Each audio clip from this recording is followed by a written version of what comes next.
An tEarrach Thiar le Máirtín Ó Direáin.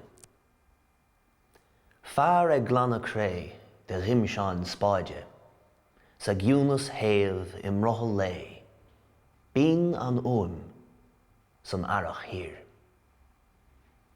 Fear ag chathmh clíomh gá ghrim, is an amin dhearg ag lunrú I dteachnamh gréine thorling bháin. Níomhrach an rarc san tEarrach Thiar. Ná I lucháin in íochtar dia rá, a gótaí crappa, scálaí híos fuatha, taobh rarc síoch san tEarrach Thiar. Tol bhuiligh fanna ag madaí rábha, currach lán de éisc ag teacht chun cladaí, óramhuir bháil in dhearradh lé san tEarrach Thiar.